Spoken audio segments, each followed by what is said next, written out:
Hello, welcome to the Honest Wargamer. I'm your host, Rob. Welcome to Thursday Night Ladies Night with me, Nick and Tom. Hello, gentlemen. Nick, Hello. How are you?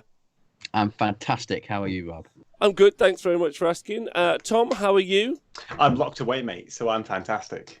You are. I have been locked inside. Give us the update. Brick and mortar. Oh, someone in my household's got coronavirus, so I need to stay Hide here away. with an Stay extended alert. half term. Yeah, stay alert. If it jumps out the closet, it's getting hit. That's about it. So yeah, I am inside, and I'm going to use the opportunity to paint some Warhammer, so we can keep that updated. Hopefully, What are you I can planning on motivate painting? myself. Well, I'm still working my way down my Imperial shelf, so I've got my Lehman Russ here. Here it is. That's the painted side. Sorry. Bless you. I finished painting this side yesterday, and then I did like the sandbags and what have you, and now I'm doing the other side.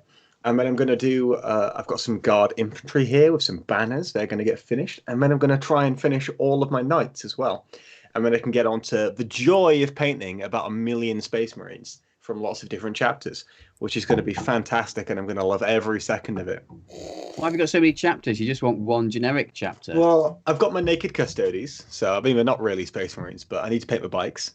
Then I've got some Blood Angels, then I've got some Space Wolves, then I've got some Dark Angels, and then I've got Grey Knights and Ultramarines.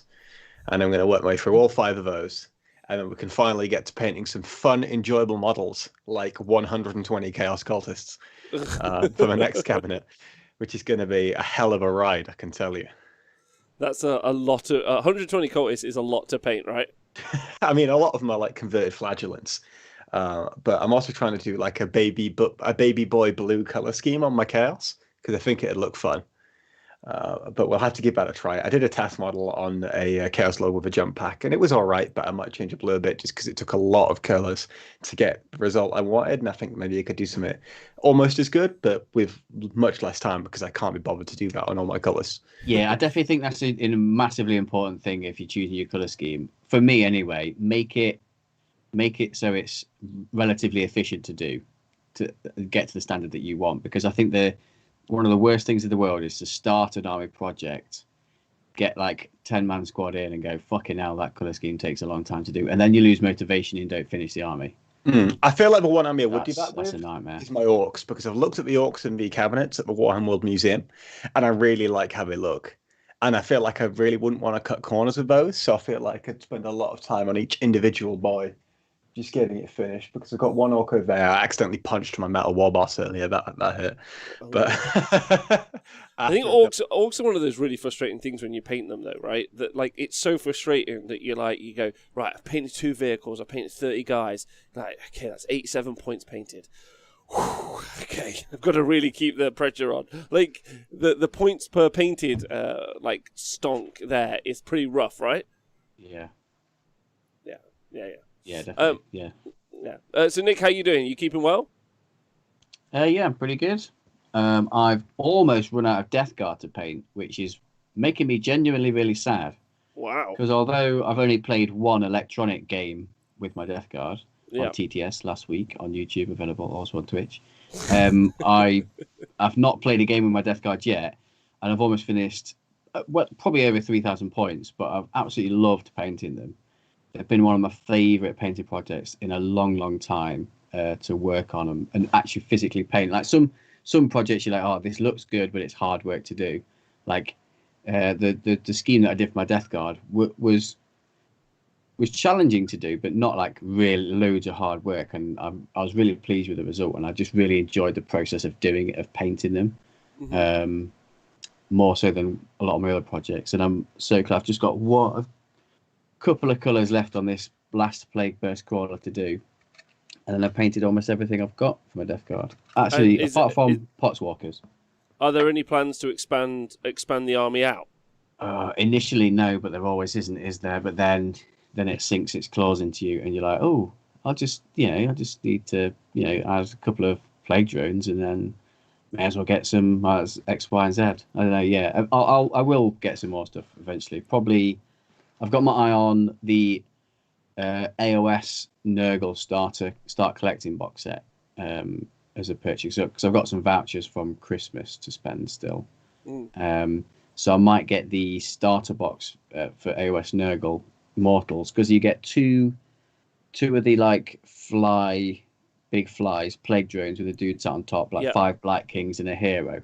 So I'm thinking I can convert the Blight Kings and the hero into like just generic plague marines or characters or something like that, and then I can use the 2 plague drone flies to either convert them into plague drones with like flesh mowers or demon princes or something like that. That's very cool. Yeah, I think demon princes are like, I know you won't take maybe the 3 demon princes as maybe you once would have, but like still having some cool demon princes conversions would be good inside the list, right? Yeah. Like I've got one demon prince built with a sword, and I've got another dude with two claws, but I don't think I'm going to use the 2 claw dudes. I think the sword. I think the time of the claws is past. The day of the claws is gone. Yeah, they're gone. Yeah. The stocks is way down. Yeah. Yeah. I might just sell it. Okay. Well, that's fucking okay. Well, are you thinking of adding some death shrouds? That's my next question. Oh yes. Yeah, that is actually something that I'm pondering right now. So the death shroud Terminators are some of the most beautiful models I've ever seen. I absolutely fucking love them. Like I love the Death Guard range, but I think they're fantastic. But I've also got I think I've got 8 like obliterators, 2 Finecast and 6 metal obliterators that I'm either thinking of converting into like Death Guard Terminators, like maybe the Death Shroud ones, similar to how I did my Lord of Virulence, or just keeping them aside for now, just buying the actual models because they're so good. I don't know. So I'm wondering about that right now. Are they available as like an individual kit yet? The obliterators, or do you have to get them like on eBay?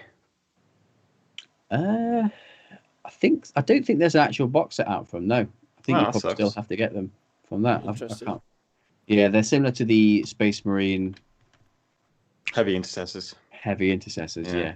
You've got to buy in the box. Well, I mean, that's in the news section, but we need to talk about it. Yeah, them Heavy Intercessors only available in the box set, which is pretty pricey, right? Yeah, what's that? £95? Yeah, for like is it 3 boys in the box or something? There's also obviously 30 pieces of terrain, but a pure cash grab. You mean cardboard? Yeah.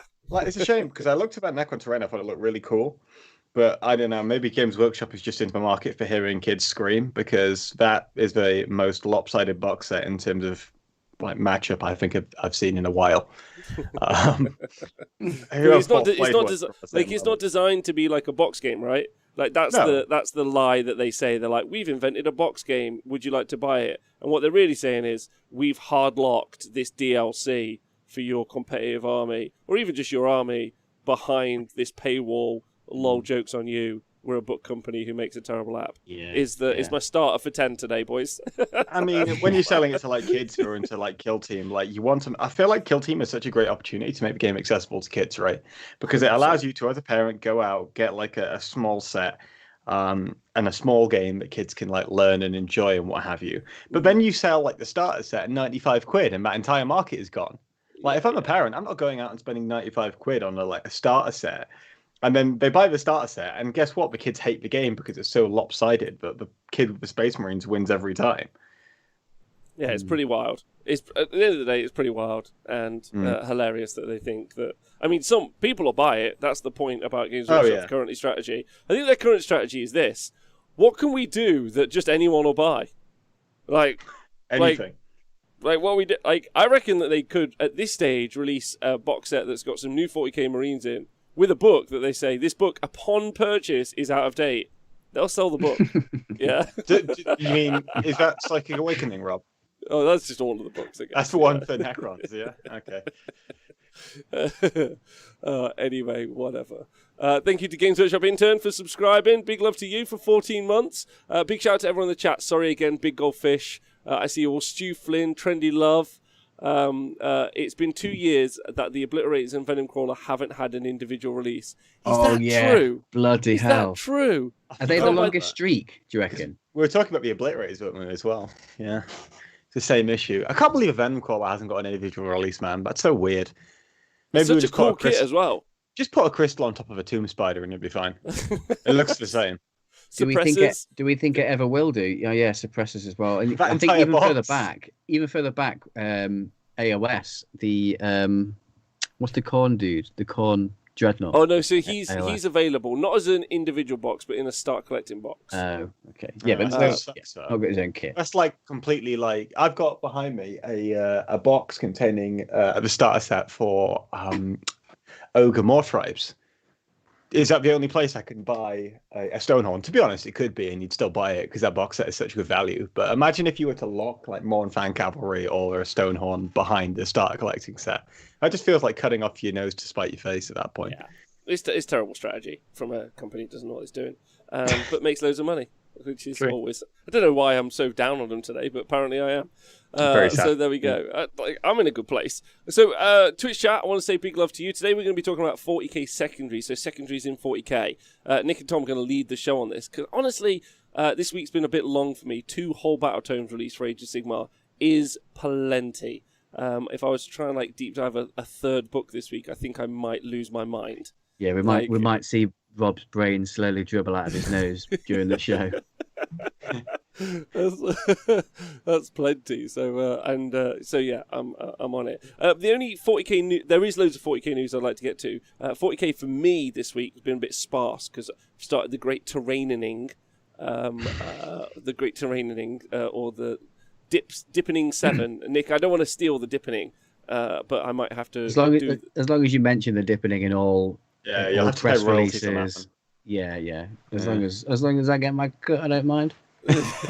Perfect. Yeah, but I think the big takeaway for me this week is looking at 40k terrain. I know that's boring if you aren't into terrain at home or anything else, and looking around, looking for different STLs, looking at like what works and what doesn't work. And it's quite interesting actually. 40k terrain from like the independent community isn't quite as varied and intricate. It looks shit, doesn't it, Rob? Well, no, that's not. Compared to AOS, though, there's a lot of really nice AOS stuff, and I feel like the difference is very much a lot of the 40k stuff is very much practical, like LGT level practical, whereas the AOS stuff is a lot more intricate, a lot more nice looking. Well, it's like Wargamer says, it's all crates and walls. Actually, one of the fascinating bits about, so you know, like a 2-tier ruin or a 3-tier ruin. Yeah, you know the L shape where it's 2 tiers, 3 tiers, right? Is such a specific shape, and it's you almost can't play 40k without it. Like if you were designing terrain for your tournament, you almost can't not have that. But as soon as I say to you, all right, I need a shape that is an L with 3 layers, yeah, and you're like, cool. What's that gonna be? And you're like, it's a ruin, bitch. Like, Yeah, because like a crate, like some crates or a crater could be, like crates could be a small hill in the shape of roughly that size and shape. But yeah, like an L-shaped ruin. What else could be that? Nothing natural would grow in that way. Maybe a demonic rock altar of a ruin broken. Do you feel like the setting? That's it. You always come back to ruins. Do you feel like the setting for AOS like gives more options for terrain, whereas 40k, like you can talk about lots of different worlds, like a death world made of forest, or an ice world, or a sand world, or something. With AOS, you can basically make whatever you want because you can just say it's magic, lol. No, it's got nothing. It's got nothing to do with the setting because I can make a Necron world, right? I can make a half Necron, half mechanized world. I could have a Mechanicum world taken over by orcs and an orc world. It doesn't have to just be one. Not only are there like all these different races and these different things, I could also kit bash all of them together. So it's almost infinite. If anything, 40k has got so much more to explore. But the game mechanically only allows you to do X.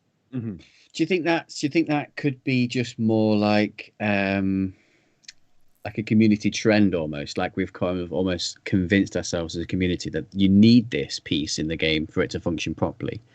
Like what if we just try without L-shaped ruins and like just have big blocky buildings? Because actually at Jay's workshop, during the golden period this summer where we could actually go outdoors and play some games. We played a few games where we didn't have L-shaped ruins on the table. We just had like big square buildings that you could walk along that still block line of sight, but it wasn't an L-shaped ruin.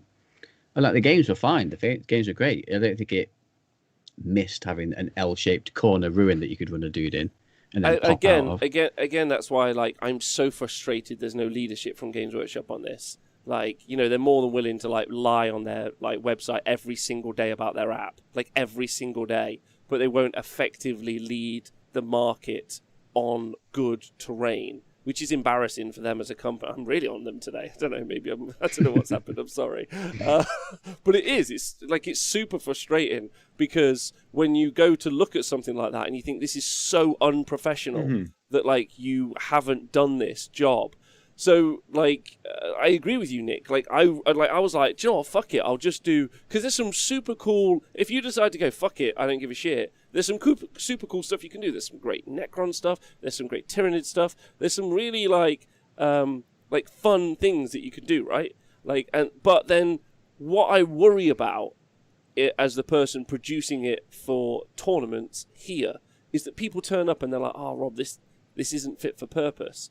Like it doesn't feel right. Like, you design your army list. I guess if I take pictures of all the tables and I say, look, these are the pictures, these are the layouts, this is what the board is going to be like for these different missions, then that'll help inform the audience and the customers and the people who are going to like buy to come, right? So I guess that's probably my answer to the way to do it.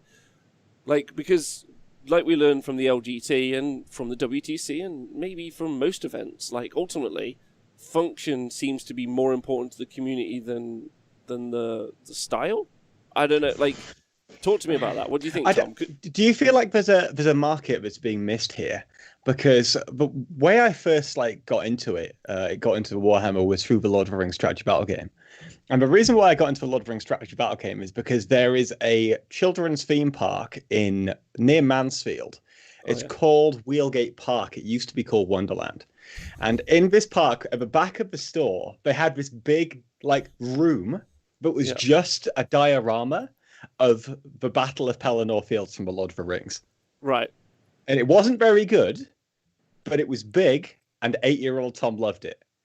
So that's how I ended up getting into it, right? And then you hear about all these stories of like these old dudes in their spare bedroom recreating the entire Battle of Waterloo, or Rod Stewart in his attic making an entire replica of the city of Chicago with model trains.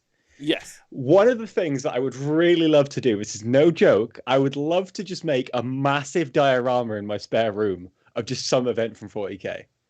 But I feel like a lot of the terrain is very samey. You know what I mean? If you had some really inspiring terrain kits, you would get 50 to 60-year-old men just making weird dioramas in their back rooms, and I would love everything about it. I would love it. But currently, we have bastions and ruins. This is the fall of Baal. Yeah, I'm gonna let BBC News know. So they might cover it. Yeah, it took me 10 years. It's brilliant. Like, anyone in the chat remember the theme park? Anyone? Like, if one person remembers it, they're getting a gifted sub. The first person who remembers it. Let me see what the guys in the chat are saying. Tom, make the Ram Ranch, I think, is being suggested here. Datacom says none of my 40k terrain is L-shaped ruins. Fuck off. And all my Mordheim is ruins, mostly L-shaped, and I use it all in AOS as Datacom. Tom is in his Ulanor would be good. One from the Horus Heresy, I remember. Yeah. So my question still remains. Yeah. Like, I asked you both as people who probably will come to events here at the arena. Which do you prefer? Like, ultra functional, it has to basically be ruins, yeah, or more like less functional, like you can still keyword it and stuff, but like more thematic, right? Like, Nick, you got any feels? Are we saying, would you prefer super functional but looks terrible, or not functional at all but looks beautiful? No, functional. But in order for it to be functional, it has to be an L-shaped ruin with 2 to 3 floors. Like, well, I disagree with that point. Okay. I don't think that is a necessity. I think I'm now on the fence. I don't think that's a necessity for a functional 40k board. But if we're making that assumption, I would probably prefer the functional terrain at a 40k event if I was going. I see. I know that's always going to be the answer, I think. Tom, have you got an answer to this? Yeah, I feel like I'd be a big fan of the functional terrain too. But, I mean, we've already had this conversation back in, like, 2018 when we were talking about VLGT, because from going to a tournament, I think the main priority for me is creating games that I can talk about and that are interesting. Yeah, Whereas you don't want to be, oh, I would have won the game if there wasn't this massive temple in the middle of the board, which ruined exactly, the game. yeah, exactly. Whereas if you have a nice terrain, the terrain looks cool, but I won't be talking about how cool the terrain looked in 6 months to a year's time. I'll be talking about the cool games I had and the weird things that happened. And that's why I go to tournaments, because I enjoy the stories that the games create, and I enjoy competing, and practical terrain gives me that. Whereas nice looking terrain, although it would be great to have nice looking terrain everywhere, I don't think it's a necessity for those events. Now, if you go into an event where it's specifically about how pretty it looks, SNAN Battle Reports in Gibraltar, for example, is a fantastic example. I feel like that you need to have that kind of terrain, but at the same time, you're going knowing that it's not going to be a particularly serious event.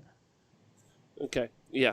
All right, well, that's the only interesting thing for 40k for me this week that's been going on in my life, because I'm still torn. I'm torn, like Natalie and Brulia, on what to do and and where to take it. That's a reference. And I was thinking, do you know what? Just bang out 8 boards of ruins, and then after that, like, just take your time doing like 8 nicer boards that make sense. Do you know what I mean? And like you could do it, and like I guess you could do a Necron ruin, I guess, like, and then you could do an Orc ruin. You could do the L shapes with the different like, races all the time. I guess, but I don't know. I feel like that it's so necessary because I think Hermanista said in the chat, because obviously you're trying to stop the first turn a problem, which is the most important reason. I think all of the terrain stuff at the moment has made 40k game a much, much better game. I think it's an excellent decision. It's then problematic. And I'm fascinated to see what everyone else has done during this time, if that makes sense. Like, I'm interested, you know, when we open back up, I'll be interested to see what all of these tournaments around the world are doing, like what they've decided to put together, what things they've built. Do you know what I mean? I think that's going to be pretty interesting. So, Stop Hammer Time 30 says, I've got tables worth of the Games Workshop Cities of Death and Mechanicum terrain, and I've just made the jump to MDF. I've stayed away from the ruins this time and gone for some sweet stackable stuff. Nice. Means we can still have multi-level and various sizes. That's good. Pete says, I'm getting a bit bummed out by the lack of variety of terrain being seen in 40k, to be honest. I don't think people should automatically expect to have the level of line-of-sight blocking ruins that we are heading down. Oh, that's an interesting choice. Nick, that's what you said, right? That the variety isn't very interesting. Yeah, I think... I don't think we should allow ourselves as a community just to be like, oh, well, that works, and that is it. That is the road that we will go down forever and never try a different road. It creates its own meta, right? Well, that's my point about it creating its own meta, because like if everyone's doing it, which is a bit samey, and I can understand that point, but then it allows you to have a good conversation about the meta. If you aren't, like, if your event is the weird event, let's say, right? Like ignore like Warhammer World. Warhammer World was always a weird event because it was just glass. There was no terrain.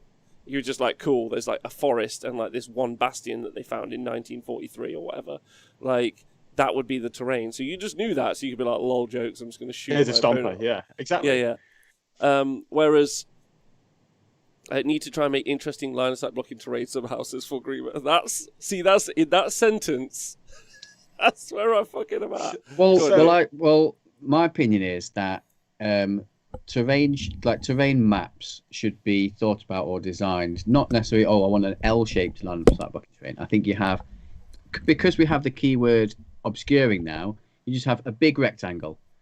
So that entire rectangle just a piece of carpet. Upwards. Well, this is how you, like, mechanically it works in the game. It's a big rectangle that from the base upwards infinitely blocks line of sight. Yes.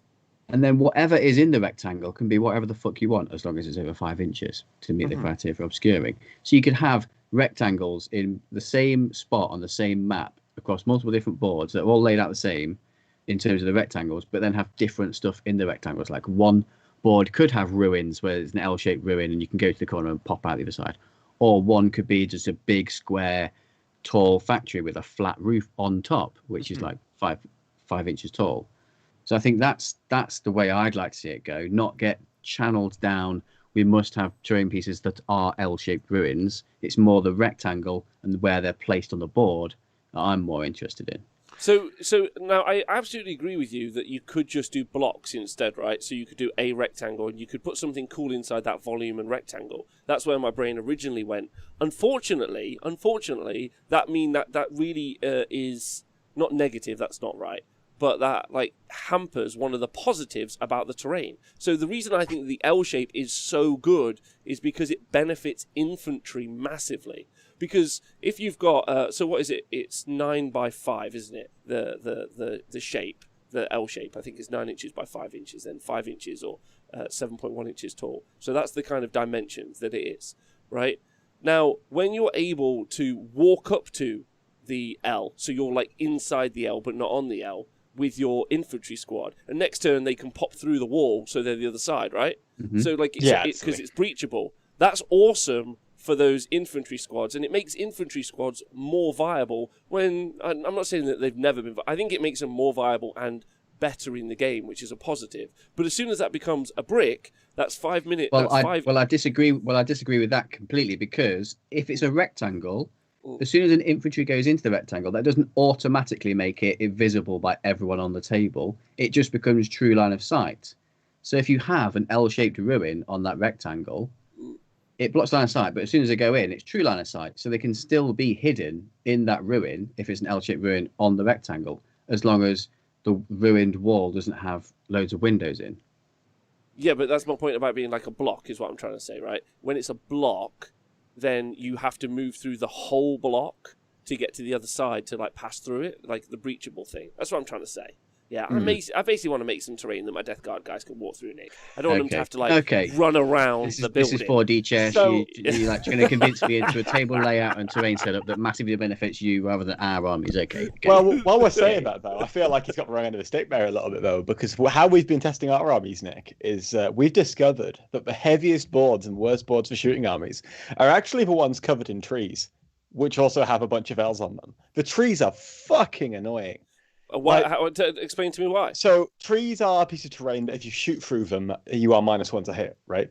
And then if you have a board with literally, I played a game in the Scottish League, I'll tell you about a bit later, and we had like 2 L's in the centre, and then 4 L's around the corner, and then 3 tree sections in the centre, and then 2 on the sides. So it basically meant that unless you were shooting like down the line of the table, you were always -1 to hit because the trees were just everywhere.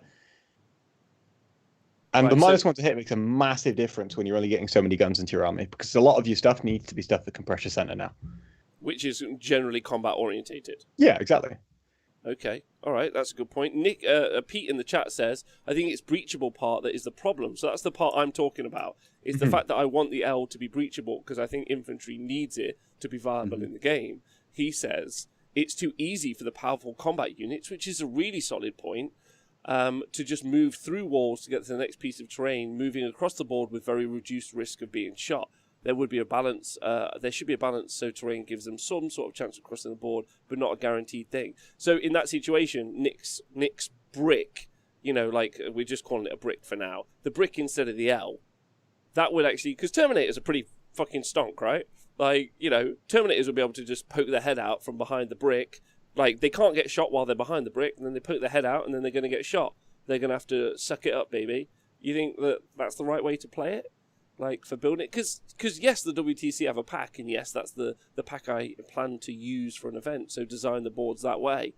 But it doesn't mean it has to be the right one. I'm just wondering, like, it's interesting, right? Like, it's honestly interesting, because, again, Games Workshop have given no leadership on the subject, and so everyone has to be like, what the fuck we doing, boys? And I was like, this is kind of an idea, but then this is a problem. Like, what we saying? Oh, I want some variety. Do you know what I'm saying? Like, I think you best bet, I think, is to run an event where you do, today, guys, we're doing Nova Elves, Ruins, that's the event. And you're like, sweet. And the next one, it's like, these are the pictures of the boards we've created. They look great. We still think that they work, but they've got like some brick shapes and some other stuff, and it would be different, right? I feel like you remember at the end of 8th edition when we were talking about how we just take stompers to Warhammer World and shoot everybody off because there's no terrain. Yeah. Are we at a point now where we need that kind of heavy terrain to make the game somewhat interesting? Yeah. Like, and is that a failure of the game? Symbol says, no, I don't think it's a failure of the game. I think it's it's an integral part of the game. Like Simple says in the chat, 40k is not a very good game without effective terrain. I couldn't agree with that more. Like if there was no terrain in 40k, there would still be a meta. Like there would still be a thing. Like the game would still play in a certain way. Would it be interesting? I don't think it would be interesting at all. No. Fuck no. This is the thing, yeah. We've all been to enough Warhammer World events to answer that question. Whereas Age of Sigmar, the terrain doesn't really fucking matter. Like, it would be better to have terrain that did matter, and I think that there is ways to make it better, and, like, having impassable terrain would make Age of Sigmar terrain actually really fucking cool, in my opinion. So I think that that's the thing. But anyway, it's a fascinating conversation, I think. And a question from the Games Workshop intern says, would I be up for terrain maps in books, as in terrain maps for each mission? And I absolutely would. Because the thing is I don't need permission to do something different. Like Nick, me and Nick want to play a mission, but we want to put our own terrain down in whatever shape we want. Yeah? No one's stopping me. Do what the fuck I want. Like, but is there a guide for what I should do to start me off? 100%. Like, that's what I think would be the right call. Anyway. Good job we had that terrain book, Rob, that released last year. It's really fucking those helpful. they had to burn. I'm going to go and have a look to see if it's still on they've given us guidance. They've gone, right, if you're playing this, here's 500 points and here's some point values to our terrain. There you go. Would you trust Games Workshop to make good terrain maps, though? Obviously not. But there are enough people who are playtesters. Obviously, quick point, the Honest Wargamer are not playtesters. Just need to point that out there. A lot of people always think we are, because obviously we're so on the ball all the time, but we're not. No. So we're just massively intelligent. So for what it's worth, if you literally just search Warhammer 40k terrain book, it comes up with how to make tactical terrain on eBay from like 2008. It doesn't actually even find the book for you. Well, I'm sorry to take you guys down a journey there. That wasn't the plan. But interesting conversation, right?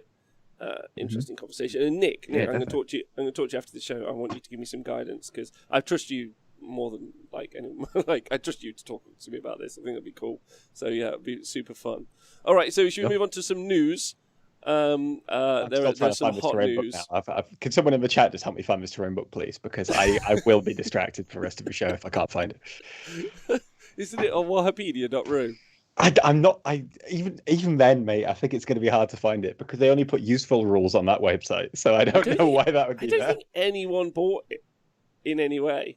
Oh, I would love to see. Have you seen? I think it's Alan Partridge. I think it's the second series where his book doesn't sell and he has to have them all pulped. Like I can just imagine, like a parodied version of that with Mike Brandt pulping all the terrain books. just pulping it for fuel. That's what he's doing. Why did no one buy this? So, I really hope Hermanista's not in the chat. Is he in the chat? Let me have a look. He is. Oh, for fuck's sake, Chris. So he sent me a picture of his deployment. He's playing a practice game right now with his knights, and I fucking hate it. I've already told him why I hate it, and he's done it again. Where is he? Oh, right. He's gone. He's gone. Okay, carry on. It's okay. So news this week. There's been some spicy drama, and the Honest Wargamer loves a spicy drama story. So long as we're not involved, it's great. Yeah. Even if we're involved, sometimes we're okay with it. Yeah, we still yeah. Oh, Peter just pointed out that there are 6 copies of the terrain book in our local gaming store. The same 6 copies that he ordered from Games Workshop. What's it actually called so I can try and find it? The Terrain Manual. Minotaurum. Fuck, that sounds about right, doesn't it? Let's be honest. Let's have a look at bestsellers and see if I've put it there, because that feels like that's where the app's going to be. Okay. I don't believe any of these are bestsellers. No, I reckon. No, what Games Workshop's plan is, I reckon, I've just figured it out. They're going to create a new boxed game with a set of maybe 30 to 40 pieces of terrain, like small barrels, and then they'll have a unit. Then they'll have like some suppressors in there, or a unit that everyone wants, like maybe more grav heavy intercessors. It's called, sell it as a combined thing. The chapter-approved Tactical Deployment Mission Pack, and it costs £25 for a fucking pamphlet that looks like this. But this came as part of a 2-part book, so unless it's £12.50, mate, I'm not buying your shitty terrain product. Right. I would also like to say that Nathan Onlyfans, I think, has answered the question. Is if you get 2 terrain books, you have a perfect Nova L. Just use both your chapters to approved. That's what they're there for. Mate, if you go to the Games Workshop website, look for matched play books. I won't. The first book is the chapter approved tactical deployment, and right underneath it is just the app. In the book section. I'm not lying, I swear. Right, let me just get a screenshot for you. Did you see the ad for the app the other day? It was so good. They were like, we've doubled the features and we've halved the price. And So all you they now did have was just 2 features. all they did was just list the features they already had. But they they were like, don't spot check us. I didn't see that. To be fair, were those features working when they originally had them? Who cares? The features now work. Who cares? I put a screenshot in the chat so you could see. It's just the app. Bless. That's so Bless desperate. But not desperate enough to pay like multiple members of staff to do it, just desperate enough to try and sell it. Yeah, it's like the full flog. Anyway, look, we've beat that dead horse. Oh no, we haven't. That horse is still like twitching. I mean, it's still great every week. It's still great every week. But when they advertise it again, it's the best. Sorry, it's again, just wants the drama now. He's had enough. There's no drama. So the drama, or not the drama, the spicy story. I wanted to ask you guys. You guys already know the story from the weekend, which was the Goonhammer article. I obviously asked the boys on Tuesday about this, but I specifically wanted to ask you boys what you thought about it. Nick? Is it because you wanted some good 40k players' opinion on it? Exactly. That's what I wanted. And people with fantastic hair. Also that, and who are generally very fit. That's what I would. Yeah. So what did you make? Yeah, exactly. What did you make of the? What did you make of it? The only way I have consumed that spicy drama is via the 40k adjacent show. I didn't know about it before, or haven't seen or read the article, so I can't. The dude seems like a silly hypocrite. That's my only opinion, really. Rob, do you want to give a TLDR for the chat? Yeah, very. K-Trade has the diet going, says the honest Wargamer. Fucking Jesus, badly is the answer. I mean, if he doesn't eat, then he'll have a great diet. But make sure he does eat if we need him. Thank you. The TLDR, very quickly for everyone listening at home, is that a gentleman, I don't know his name, Kyle maybe, Kylo Ren. Yeah, that's his name. Okay, Kylo Ren, yeah, who writes for Goonhammer. Again, we like the blog, like it says underneath. We like the blog. Yeah.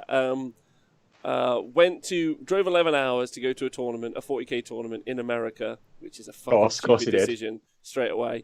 And then got there and then complained that the TO wasn't enforcing mask mandates, which is also a stupid decision by the TO. And then afterwards, now I don't know if this is correct. There's some story that afterwards he went out for a wine tasting, and it ranges from he went out after for a wine tasting, a maskless wine tasting session with large groups of people, and it ranges from something like that all the way up to, and again, I'm not sure if this is 100% certain, but he was in a BDSM dungeon. That was there. That was true. I was there. Now, okay, like yeah, but you had that mask on, the one with like the you couldn't tell it. You couldn't tell it was the ball and the protrusion. Well, this is the thing I wanted to point out: is BDSM dungeons are very sanitary. Like I would take like the cleanest places you can go. I would take the dungeon, like if the story was him actually, if the truth was he was at the dungeon versus him at the wine tasting, I would be like, wow, he should be super. Why are we adding this dungeon bit to this story? Are we trying to get told off? Wait, is that actually a thing? Why? I'm not adding anything to the story. This is one of the rumors. Well, just one of the many rumors. None of it can be confirmed. We have no. Yeah, we cannot confirm nor deny that there was a BDSM session happening after the event.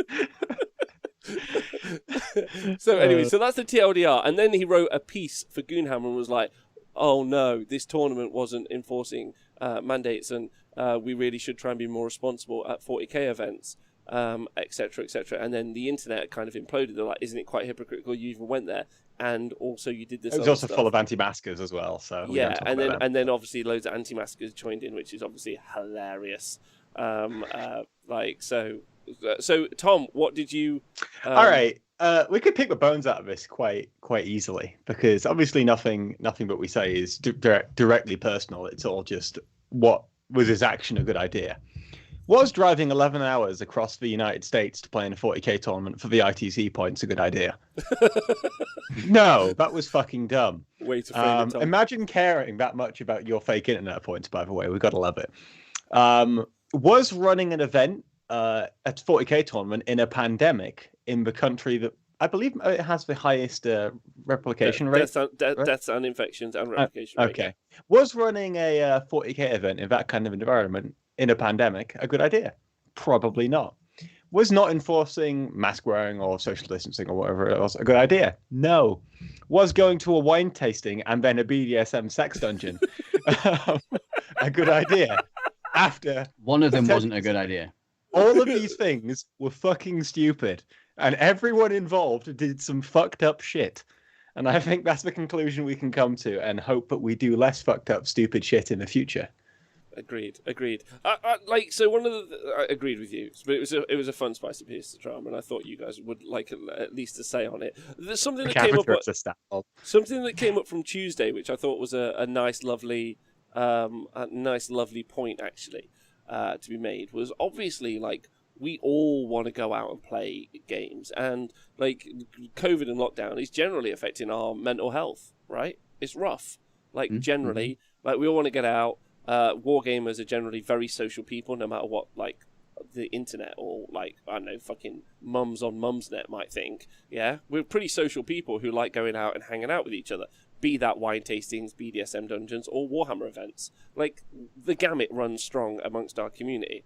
So and that's a rough time for a whole bunch of people. And I get it, and I'm a part of it, which is why we do the stream streaks and the other shows, and we do all that stuff. And I hope we're at least one of the voices that can do stuff, and why TTS is brilliant. There's some really good options for us all out there. Like, and I really don't think that one Warhammer event is going to save you. Like, yeah, I mean, I'm not a massive fan of TTS, but I did play a game with an American guy yesterday, and it was such fun. It was really, really nice, and it just showed me how much fun you can have on TTS if you're playing with like the right kinds of people. It's why I like doing the Scottish leagues, because there's always good guys in there. And this American guy that I played, he was such a good fun, such a good opponent. And it like you don't need to go outside, man. You can still enjoy your hobby in here, and you can paint more shit. Although that said, I'm a bit of a hypocrite because I've been saying that for about a year and I've barely painted any shit. But I could paint more shit. I know. In the future, when you and me, like, let's say you and me are at Warhammer World, or you and me are just at a shop somewhere, and you're like, I might buy this, Rob. I'm like, Tom, do you remember that entire year where you were at home and you didn't paint? What are the chances you're going to paint this? Now you don't have to be at home. I did repair my apron, so it's fine. I'm going to never be at home ever again. COVID's over. It's because you're going to be homeless at this rate, giving money. Yes. Good point to say thank you to everyone on Patreon for supporting the show. Oh, so what a segue! That's brilliant. Nice work, guys. Yeah, great work. All right, so there's that. So that's some of the hot drama. Obviously, we're still waiting to hear about Games Workshop buying the ITC. We're still waiting for that article to come out any day now. Any day to announce it. Back just because we said it. Yeah, any day now. So we're waiting for that. And then other 40k news. There's not really much, right? I don't think generally. Oh, there's been a sneak. Well, there was a sneak peek of Drukhari, but that was ages ago. Drukhari players are losing their minds and crying already, which is great. I love it. Yeah, apart from that. If you want some salt stonks, join the Drukhari Facebook groups now. Oh, why? Oh, yeah, of course. If there's a new book coming out, just join their groups and just bask in the salt mine. It's fucking hilarious. I love it.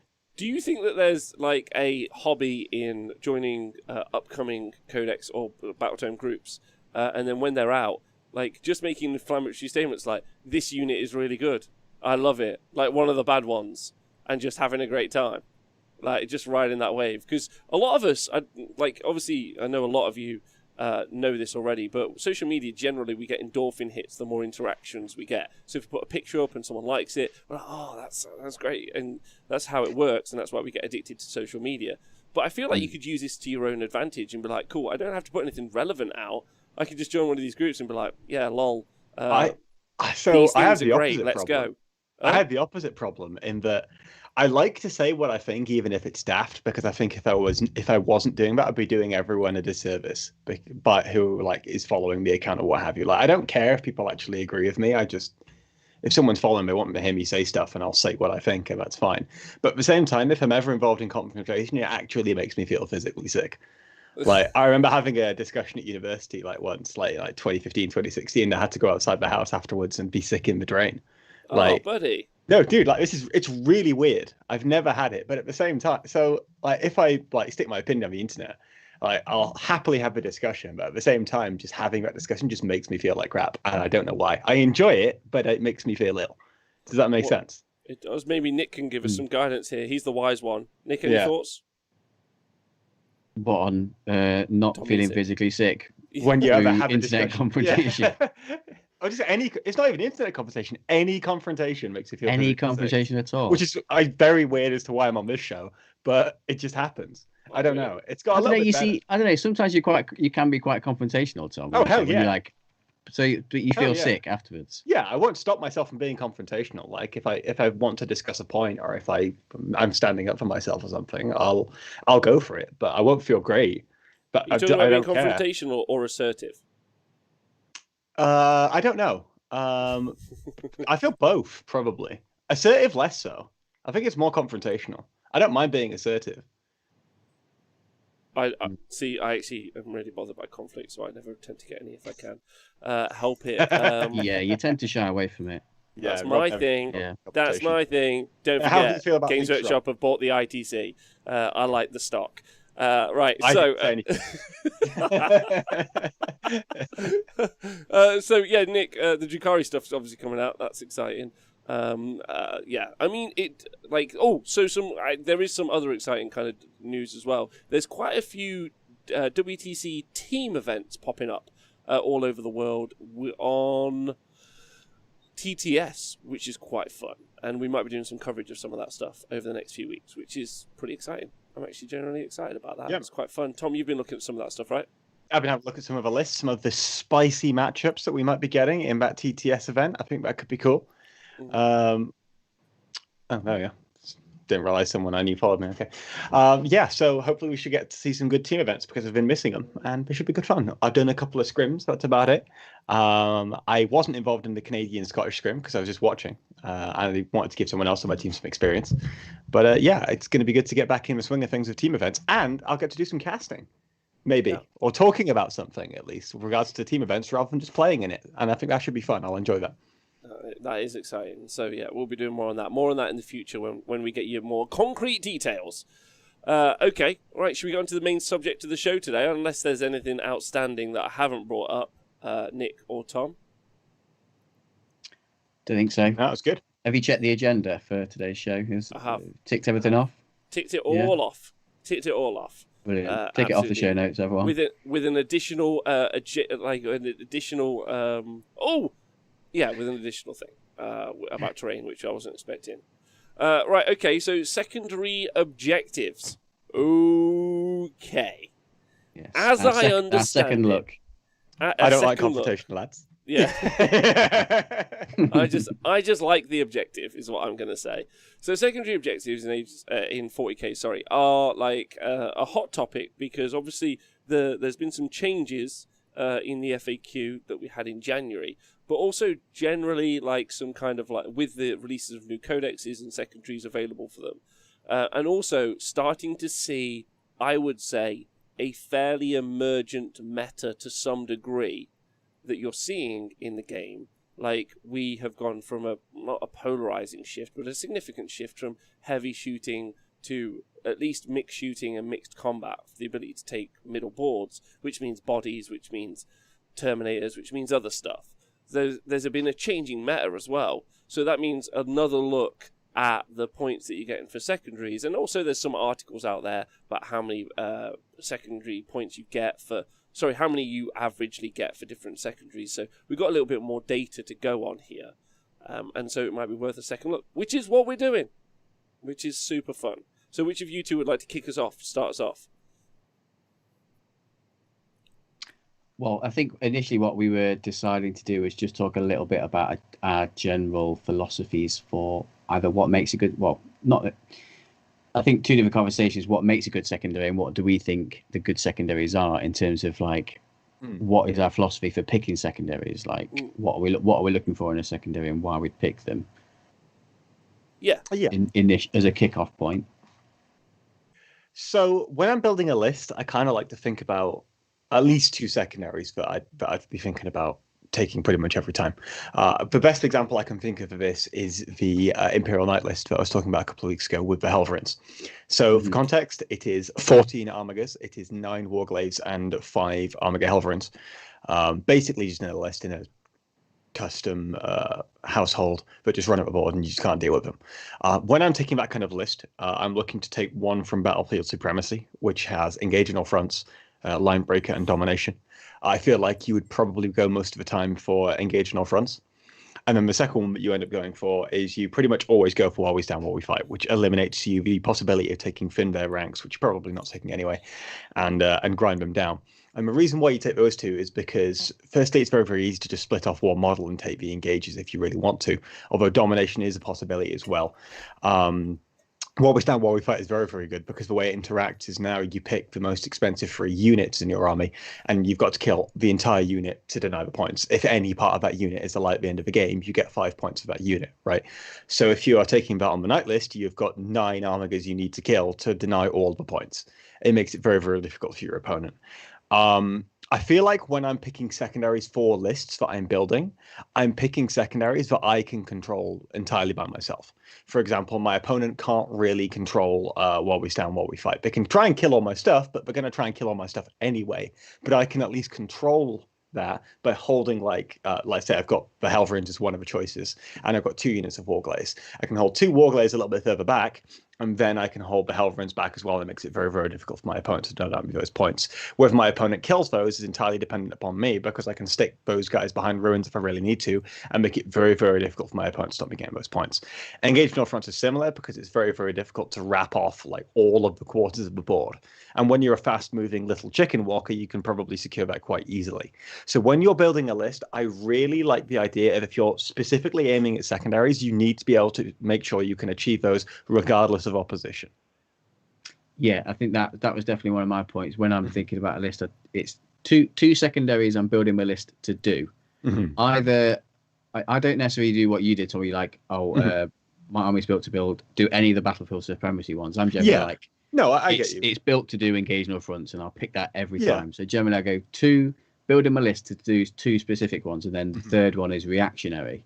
So you just pick the best of the either best of the bad bunch, or there's a really good mission secondary, or absolutely a kill your opponent for 1. Yeah, I mainly said that. Just to finish the point there, Rob, because it's important. I mainly said that just to say which objectives I was removing. So that means I physically can't take domination and line breaker because it's the cost of taking that. Although that said, I think there's often an argument to say take domination over over engage in all fronts, because it means that you don't have to necessarily push forwards to get all those points. If it's very difficult for your opponent to push into you, you can often do that. I think line breaker in general, I really, really don't like, because it's one of those that, again, it gives your opponent the agency to stop you, because you don't have to let your opponent completely access like a thin strip on the back of a board. There's ways you can mitigate that, and it makes it very, very hard for you to actually achieve that against certain matchups and certain players. So my question is to you both, is like, because secondaries are new, right? Like in general 40k terms, newish, yeah, like less than a year old. 6 months in, let's just say 6 months, 7 months. Time is irrelevant during COVID, but let's say that, right? And so, like, you guys have been writing lists and designing armies in a different world to what you did in previous editions. So, obviously, like, one of the key bits about an army, or like a 40k army, is it works in a certain way. You get bonuses, and the units, some of the units are good, but sometimes, let's say it's an all-vehicle list, like, let's just say. Obviously, that makes you weak to a secondary. Let's say it's like hordes. That makes you weak to another. That makes you weak to another secondary.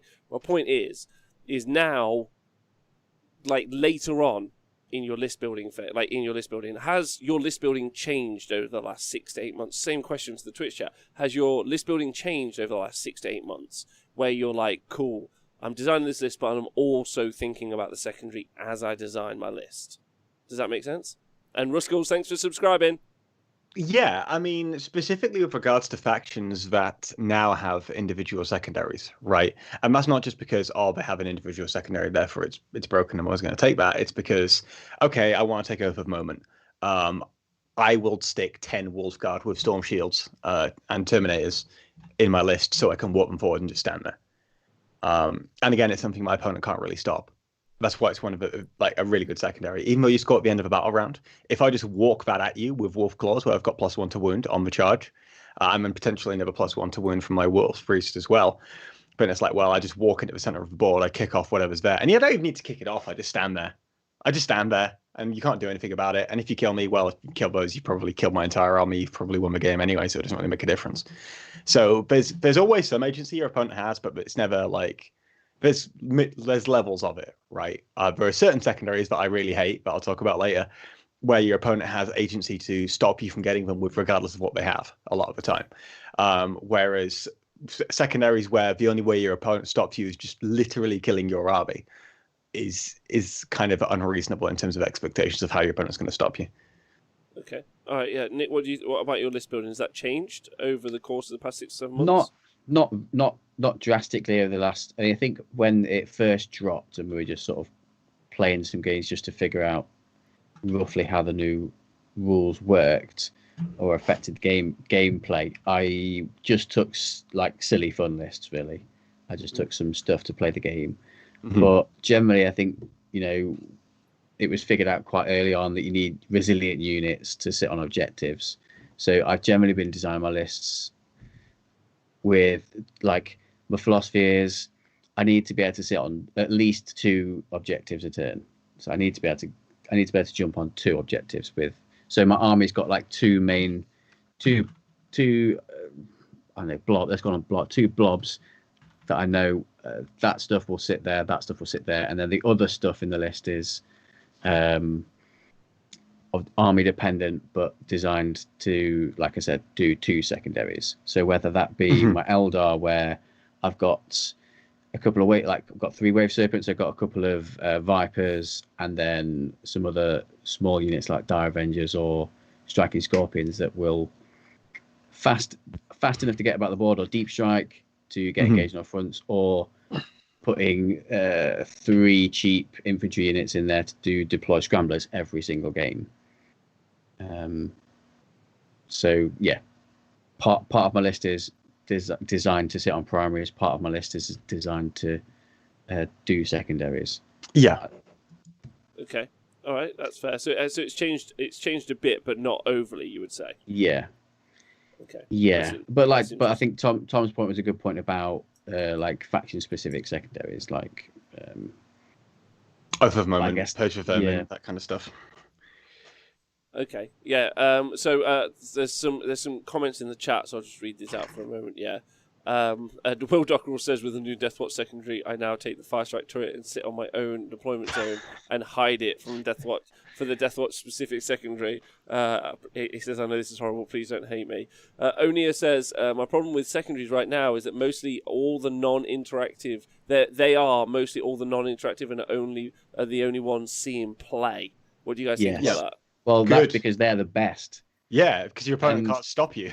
Yeah, the best. Yeah, I think you said that earlier, didn't you? So like the most optimal secondaries are ones that are completely within your control. Yeah.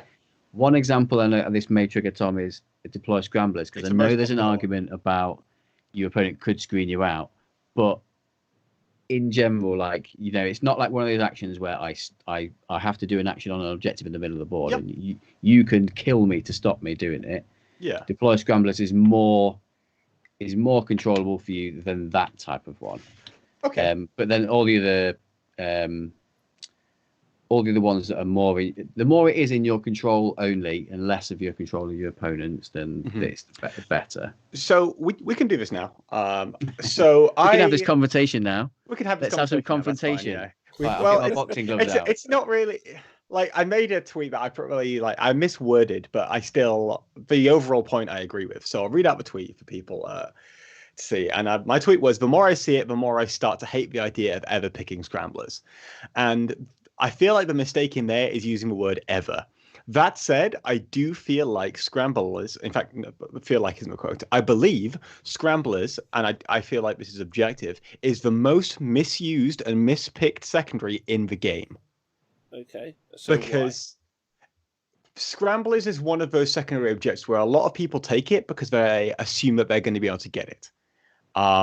So, for example, I played this game yesterday. And I was playing Owen. I was say, fantastic guy. Really love that game. But he picked Scramblers because he looked at my army and he said, oh, well, if he puts his entire army in my backfield to block him, that's okay by him. I used 1.5 squads of Incursors, 2 characters, and I blocked him from getting Scramblers the entire game. Lots of people take Scramblers under the assumption that they're always going to be able to score those 10 points. Right. It's not that hard to block. It really isn't. This army I was playing against was Blood Angels. It had 3 squads of Sanguinary Guard, 4 man, so they're easy to pick up, drop. It had a drop pod with a grav unit in it. It had a squad of Death Company to just launch across the board and instantly Scramblers if you wanted to, although I don't think you can because you can't advance in the pre-game anymore. You can't do that anymore. You also had a squad of Inceptors, a bunch of characters. Mate, this is like a Scrambler's wet dream. And I blocked it with 7 Primaris Marines and 2 characters. And it wasn't able to get shit done. This is one of those secondaries where if you don't achieve it, you are 10 points down in the hole immediately. And your opponent, most of the time, always has a way to stop you. People take it against armies all the time where they think there is no way for that army to ever stop them getting Scramblers. It's realistically not that hard to stop, and the amount you have to invest into it isn't that hard to do either. But are you investing points in... So, let's just throw a hypothetical out there. Let's assume everyone is always taking Scramblers. And I'm just going to hold my hands up and say... I'm in the team. Take Scramblers, that's fine. Right? Yeah. All right, I'm always taking Scramblers. I'm also a Scrambleraholic. That's fine. I don't care. That's all good. Please join us in our Scramble camp, which we'll be running this summer. No one is allowed to. And no one will score Scramblers because they'll all be playing me and I'll stop you all. Yeah. That sounds really arrogant, but it's true. I will stop you from getting Scramblers. No one will get it. No, you won't. You won't stop me, Tom. Not one person will get Scramblers. No, you won't stop especially me. not Nikos. Nikos will not get Scramblers. Stop me. We did a game. Hold on. So just let's assume it's a world where everyone is taking Scramblers because it's a safe, non-interactive secondary that you're taking, right? Yeah. So let's follow up with that. I know that people are taking Scramblers very much like I know if I take a bunch of vehicles, that's bad for me. Yeah. If my army is all vehicles, that's bad for me. I'm giving up points. So knowing everyone is taking Scramblers, do you guys, or do you think it's prudent to write lists designed to stop that from occurring? Yes. Okay. Because, do you think it's, what I'm saying is, do you think it's so, ubiquitous, do you think everyone is doing it so much that it requires you to just be like, cool, I'm going to stop this? Let's think about the start of the edition, right? At the start of the edition, we were talking about how it might be useful to have a couple of units in your army just to hold objectives. Yeah. I mean, you just literally just use those as Scramblers. Yes. It's not particularly hard. In this example, I was talking about how he was saying, well, you can commit some resources to your backfield to block me if you want to. Okay, well, I've committed that. So what else would I do with those units? The other unit of Incursors I didn't use to block. I literally suicided to get an easier charge with Wolfguard. The characters that I was using to block were still lobbing out their buffs from where they stood. Okay. I gave up very little to block it. And this is my thing. Like, it comes back to what I was saying earlier about how easy it is to take a secondary like that. Because I hate when people build their armies specifically to achieve Scramblers and then because it's one of those. I don't hate it. I think it's a perfectly valid. You can build armies that can achieve scramblers if it works in that matchup. But when you're putting points into things that are specifically there to score scramblers, I think you've got a problem, because it comes back to what I was saying for the first two objectives we were talking about with lists, where you want to build your army towards two secondaries that your opponent can't control. Your opponent can always control scramblers. Go on, Nick. What you got to say? Well, I think that scramblers. I agree with Tom that it is stoppable. Mhm. I don't disagree that it's stoppable, but I also do think that sometimes, and I know it's not going to be true in every situation, and yes, you can play around it, but sometimes when it does force your opponent to do different things, like put units not on objectives just to cover space to stop you scrambling, that is a benefit to you. Yes, you may ultimately lose 10 points, but that is still a benefit to you in certain circumstances. I absolutely agree, actually. But I also think if you are building a list of scramblers, I don't think that's a bad thing at all. Particularly if sometimes you might be filling a troop slot to get a battalion or something like that, or whatever. Yeah. And if a cheap infantry unit fills that slot and also fulfills the scrambler's job, then that's fine. And also, I think that most often in a list that is also built to do scramblers, if you really need to, you can pivot to raise banners, and it's still a reasonable secondary as a fallback to go to. Because you can, as long as there's two objectives, you can get almost as much as scramblers if you hold them for the whole game. At that point, though, you're taking it to fulfill the battalion, and then it's just like a nice little bonus, right? You're not taking it specifically for scramblers, because if you're building your army specifically to take scramblers every game as like one of your best two secondaries, the moment that you are playing against something that can block you consistently, you're already down in the hole. And if you're not playing against something, if you're playing against something that can't stop it, then there's an issue there. There's either an issue with the list, because the list is physically incapable of just fanning out its backfield, which is a problem, or you're playing against a player who physically can't do it. And in both of those cases, there's an issue with your opponent there. Okay, all right, super interesting. So I think one of the things that I think that comes up because of scramblers is talking about diversity in secondaries, because I think that this is the issue, right? Like most of the secondaries you can't max, most, right? And so you are like, how do I feel? How am I going to phrase this right? I don't feel the secondaries are very good wholesale. And there's a couple of reasons as to why. I feel like, number one, the fact that some of them are uninteractive, I think, is a negative, because I feel like there should be some give and take, although obviously some of them you can try to stop. But what I more mean is that they haven't given you like a very good, like, they haven't given you a good variety, if that makes sense. There's not like a definitive, you'll get these points for, like, Battlefield Supremacy's got 3 that are all 15s, and then, you know, Shadow Operations got all 3 that are 15. Some are just worth 10, like, and so you're already like cutting your throat when you're choosing them. And like the secondaries to me feel haphazard as someone choosing the secondaries. Like, it's interesting having like a deep conversation about the tactics of doing the secondaries, but it feels like some sort of like, you know, like some savant is like, you don't understand, you just can't read between the lines. And I'm like, no, they just don't, like, they're not all the same. And like, and that's weird. That's a weird thing as a game, that like there's just odd half secondaries and whatever. Yeah. Nick, you got any feelings on that? Like, what, the fact that some are 10, some aren't? Yeah. Well, I guess I feel like they've pointed scramblers at that because it's, I would say, relatively easy to actually do.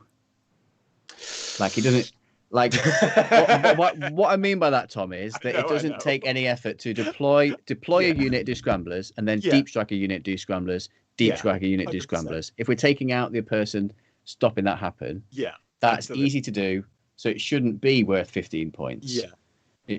I think it's okay at 10 having different style of secondaries where it's easier to do, but you're capped at the certain points you can score, whereas the harder ones are worth more. So you're risking more to get more reward. Yeah, and I think it comes back to why I was saying I think the word ever is misplaced in my tweet, in that I do think there are situations where you can take scramblers. I just think in a lot of situations where it's a bit nip and tuck as to whether you got the 10 points or not. Like 10 points and 0 is a big swing. It's like playing a tournament with your army unpainted. right? It's a huge swing. Whereas, Well, that's why I think you've got if you're building for Scramblers, you pivot to banners. Like yeah, still, exactly. like This is you exactly the decide thing. at the start. Like, even if you're only getting like 4 points off banners, that's still more than the 0 points you'd be getting off Scramblers if you don't think it's a realistic thing that you can achieve, because banners is in the same category. A lot of people have. Liam was talking to me about some data that he had from average games, because obviously Goonhammer does their articles about average secondaries and win rates and what have you, and he was saying that Scramblers is the most maxed secondary in the game. Well, firstly, I think you'll find that it has a 0% max rate because no one scored 15 points on it. And secondly, I also feel like there are often situations where you can make it work, but I'm not going to take data from the average game and pretend that it's the optimal way that the game should be played. But it's very interesting. No, it's very interesting to see the data of what's happening across the entire field, but it doesn't actually have a bearing on how the game should be played if you were to play it perfectly. I don't care what backroom billionaires make Joe from the gun store are doing in their conservatory. Because I want to know what their terrain looks like. Yeah, exactly. But it's different interests, right? If you're interested in seeing how the average game of 40k looks, how 40k is behaving out in the wild, that's great. But when I'm looking to see how well the game can physically be played, if played perfectly, it doesn't really have a bearing on that, right? I'm often, like, I was talking to, I can't remember who it was on Twitter, but someone was saying, I take it all the time and batter my mates with it. If it's working for you, absolutely great. Keep taking it, because you might as well abuse the fact that people are stopping you. I plan to. Yeah, absolutely. But at the same time, I'm just not going to take it because I don't feel like it yields results in certain fields of play. Like, I was watching the Scotland versus Canada scrim, Scotland-Wales versus Canada scrim, right? I only got to watch 3 games. Scramblers was taken 3 times. It was scored once. That's not a good rate. Like, it means that 2 people have now taken a secondary objective that has yielded them 0 points. Yeah. That is it's already... Sorry, go on. 3 is not a big sample size. It's not a big sample size, it's true, but it demonstrates that that I've seen people repeatedly take a secondary under the guise that they think they can secure it, only for them just to get rolled because they didn't properly evaluate whether or not their opponent could stop them. Exactly. Yeah. And that's happening. So I got a couple of questions, and Onia has made a phenomenal point in the chat that I'd like to break down more. But I guess one of the conversations, if we're just going to talk about Scramblers forever, is let's do it. I'm being serious. Like, in what situation do you look at your opponent's army? Let's say I build my list, and I plan to do Scramblers, and like Nick said, but then at what point do I see my opponent's army and think it's impossible to achieve, and I pivot to doing raise the banners? What is the swing factor? What is it about an opposing army that stops me being able to achieve that? Because, like Nick said, I've included 2 units in my army that can deep strike. So I do it in my deployment zone, I deep strike and I do it, and I deep strike and I do it again, right? And then there's about 10 points. I've done that. I've made that available to myself to achieve. So my question is, like, what is it about my opponent's army is going to stop me from being able to achieve that thing? Like, why do I look at my opponent's army and think, right, I'm going to do banners instead? So I feel like you take Scramblers when you look at your opponent's army and you think, I can get a unit of infantry in your deployment zone in my movement phase in turn 5. If you're looking at it that way, I feel like a lot of the times you don't even take Scramblers still. Because if you're looking at it like that, that probably means you've wiped most of your opponent's army and you can do better than a 10-point secondary. Okay. All right. You got any thoughts on that, Nick? All right. I think board control would be a generic answer. If you like orcs, if you've got orcs, you've got loads of boys. They're going to be able to control a lot of the board space for a lot of the game. Unless you, like Tom said, unless you think you're going to absolutely spank them off. Yeah. And take all the toys off. Yeah, and if you're playing, for me, it would mainly be board control. So. Yeah, if you're playing against an army that needs to rush you, then I feel like there maybe is a couple of instances where you probably can, or if you've got like a brick of like big durable dudes that can just run across and you don't need them turn 5. That's probably a situation, but it's very niche. So follow up question, because it was relevant at the start of the show. Do you feel like more terrain is advantageous to this particular secondary, or less terrain is advantageous to the secondary? Oh, I feel less. And the reason why is because I think it allows you to then try and blow stuff off the board, and then you can drop down. Yeah, I would agree with that. Nick, same thing, right? Because more terrain means that your opponent can hide more units around the board to block space off. Yeah, and be safe. Yeah. Yeah, and that's again another pivot in the conversation, right? Like this conversation about whether you take it or whether you don't take it is really whether or not like there are units which are for no, like because of line of sight blocking stuff are basically indestructible and they can just hide there. Hate to raise a wolf. So I think there's some really good conversation there. Now Ania makes a point in the chat, which I love, by the way, which was, how do you feel about what the secondaries are and how they've changed the shape of lists? Specifically in that they're restrictive. They're restrictive in list building. So, for instance, taking all vehicles is bad. That's a negative. And most people build a list, especially cutthroat, competitive, high-end, to deny any secondary that potentially is like, you get to the table and you think, cool, I'm going to take that. They deny any secondary, like, its max points. Yeah? How do you feel about, like, that affecting the variety of armies that we see? Do you think it's not even an issue? I think that's interesting. I think it's a good thing personally. Okay. Because if let's say a vehicle spam army, like if we look back at 8th edition, like loads of knights was pretty powerful at one point. This style of secondary would have been like something to offset that in some way, to punish the person who's taking loads of knights. So I like it from that point of view. If that's what secondaries have an effect on list writing. In my brain, I hate the idea of. I need to finish this, by the way, because it's going to have a twist. I hate the idea of it being an artificial meta. I hate the idea of artificially manipulating what's going to be good. But at the same time, everything does that. Boards do that. Missions do that. Secondaries do that. Everything does that. Yeah, exactly. The meta does that. So it's all artificially just manipulated anyway. So I feel like I should hate it, but at the same time, I think it's fine. I don't know what to do instead is the main issue. Does that make sense? Right. Yeah, okay. Yeah. It's not that it's like, Onia just brought it up and I thought it was a really positive point. Yeah, it's a good point. Right? Yeah, it's a good question. Because it does change the shape of how armies look, and it does change the shape of the board. And like you say, like at the real cutthroat end, there's probably a really good conversation about how that changes army shape as well. Just like terrain does. Like the reason I was talking so much about breachable earlier was because, of course, those little squads are so much more effective when they can hide and tuck in an L, and then they can bang through the breachable terrain and pull off a charge. It makes it different, right? Like and it's applicable. So yeah. Should we go through the secondaries in of themselves? Yeah, absolutely fine. I just need to find out where I put my book. It's on the floor. Okay, good. Why is it okay for Marine spam infantry, but not for someone else spam vehicles? Says Joe Manji 84. While he asks that. I think the point is that if someone spams vehicles, their opponent can always choose the bring it down. What's it called? Bring it down. So that's a negative to them. And if the Marine player spams infantry, depending on the amount of models, in theory they could choose what's it called? Where's the Horde one? What's it called? Thin their ranks. Thin their ranks. Not quite perfect answer to the Marine one, because Marines are actually pretty hard to kill and don't have that many to score from thin their ranks. But that's the idea. If you're spamming infantry, you run up against thin their ranks, or if you're spamming vehicles, you run up against bring it down. But they haven't done that very well, have they? Because the Marines are our standard. Yeah.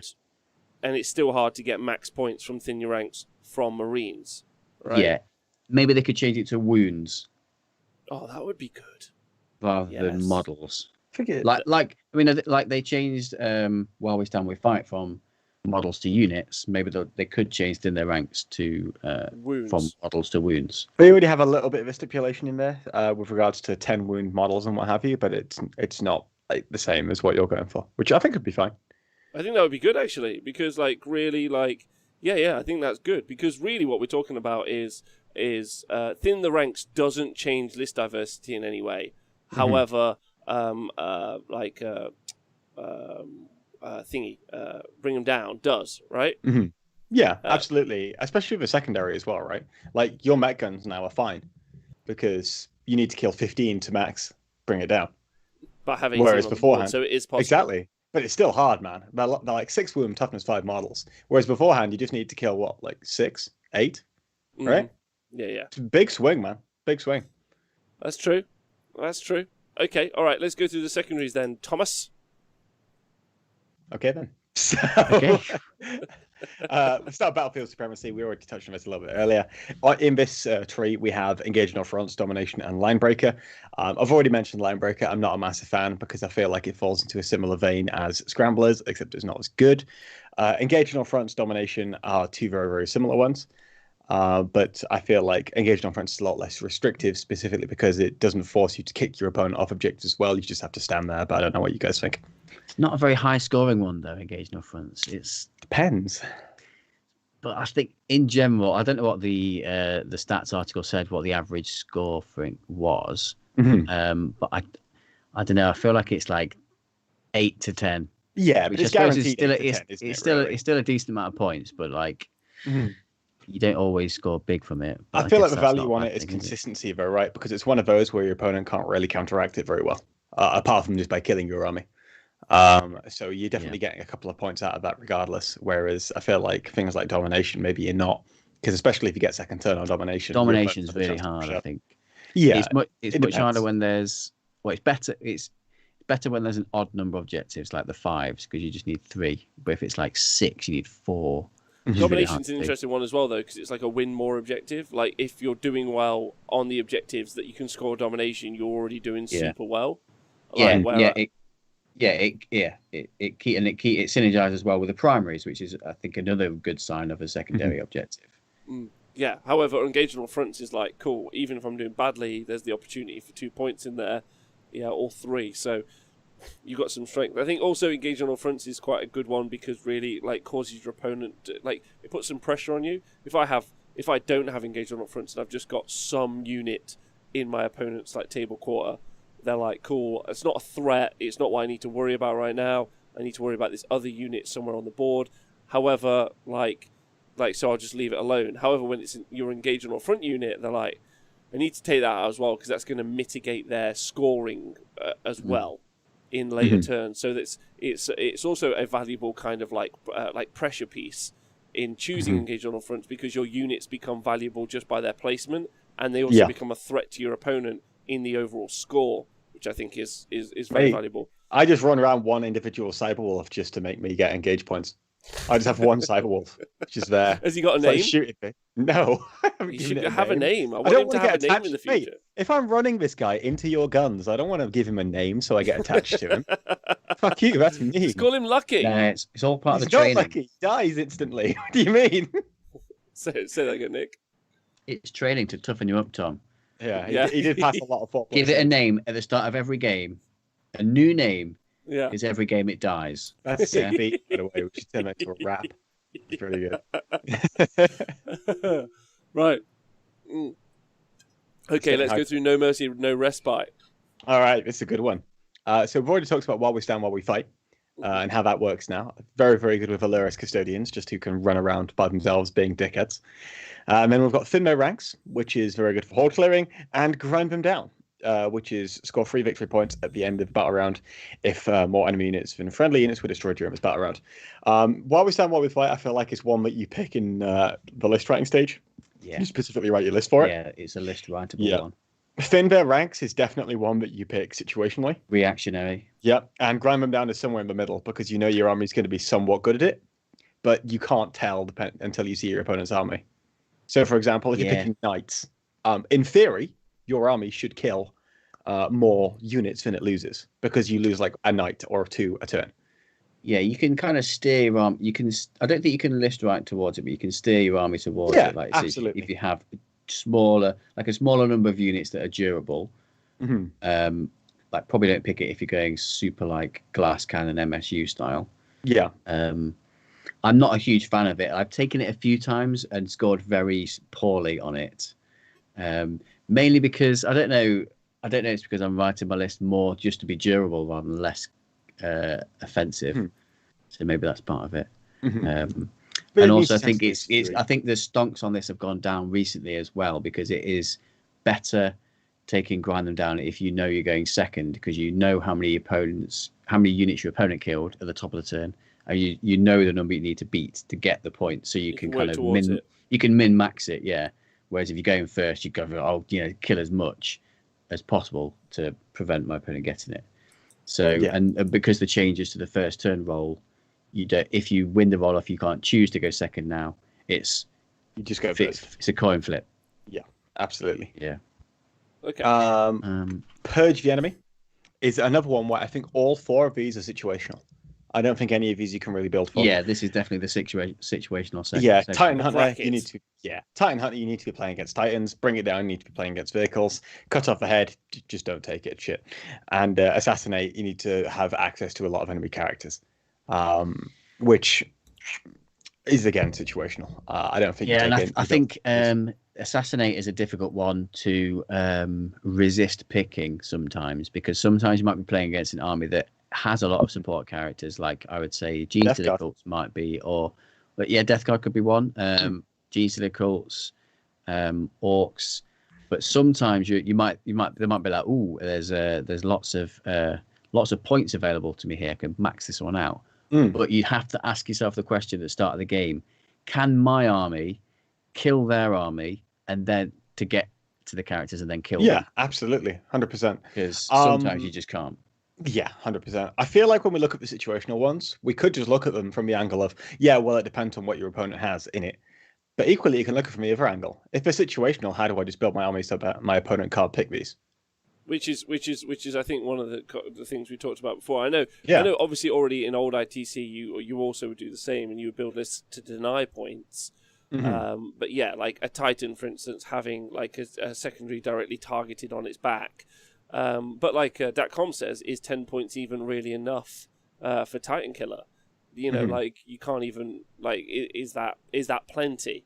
I guess I personally would like to see Assassinate given a little bit more credence. I don't know about you. I think that it's like not given enough love here points wise. I'd like to see maybe it being worth a point more each. And my only reasoning for that is obviously if we like. The guys who wrote the secondaries obviously understand the game as well. But, like, the game orientates around characters. It's like all the synergy pieces there. Maybe it could be 4 points, but you have to pick up to 4 characters that you're going to kill. Yeah. Because otherwise it's just killing characters. Like an assassination is you picking someone you're going to go and kill, right? Yeah. And as KR Quinn says, Assassinate can be a trap. I feel like it's another one of those secondaries that needs you to be pretty confident that you can just roll through your opponent's army in time to kill those characters. Yeah, and also I like the idea that the Warlord might be worth more points, because also similarly, normally they're a massive buff piece. They've got like a Warlord trait, they've got a relic. Sometimes they'll have 2 Warlord traits, 2 relics. Like, you know, they'll have all the kit like to maybe support and buff their army. And so Assassinate, like, understanding that the game works around those characters a lot of the time, it would be nice to see there be a secondary that targets the strength of how you build armies. And also, like, don't think that there are many armies that are particularly great at character suppression. So, you know, like, you up the value of character suppressing units generally because they might be able to achieve Assassinate more. So I would like to see the swing on that change a bit, I think. I'm not sure how. Maybe 4 points? Yeah. Yeah. Like, I mean, we sorry, Rob, you finish your point. I was going to say, we've been through 3 sections now, and we've only got 5. So we've been through Battlefield Supremacy, No Mercy No Respite, and Purge the Enemy. We've found 2 secondary objectives, if you lump Domination / Engage in All Fronts into the same category, that you can build your list for, right? Yeah. Everything else is situational, which is why I think you see Engage in All Fronts. Because it's one of those where you can't necessarily build your army to like massively score it, but it's one of those where you're always going to get points. And it's very rare you're going to hit a situation where you're going to take 2 situational secondaries. Okay. All right. Yeah. That's a good point. Yeah, it's true. Like, so 2 and 1 is our general mix. If this was a cocktail, we're going for I think so. 2 we can control and 1 that we flip to. Yeah, maybe if you are a codex, maybe you can, because you take something like Oath of Moment. But of course, if you take Oath of Moment, I believe that's No Mercy, No Respite, so you can't take While We Stand, While We Fight. Yeah. So yeah. So if this was gin, if this was fish, we'd be making a gin and tonic, and we'd either be putting an olive or a lemon in it. You know, that's what we're at the minute, I think. Assassinate could change with your first, second, and third kill. So 2 points, 3 points, 3 points, 4 points. I like that. That's quite fun. That sounds super fun. I think that they could do more with the secondaries generally, I think. But that's it. I mean, and they have shown willingness to change up the secondaries, which I think is great. Yeah, and I I'm think that's sure, like that we might get a refresh of all the secondaries at some point in a chapter approved, and I'm sure they'll change them up. They'll release that as an independent book, by the way. Yeah, I mean we're pretty certain we're getting the terrain book as well, right? Like a terrain map coming from GW is definitely a thing we're getting in the next few months. Like, Can't believe I didn't put that in the book.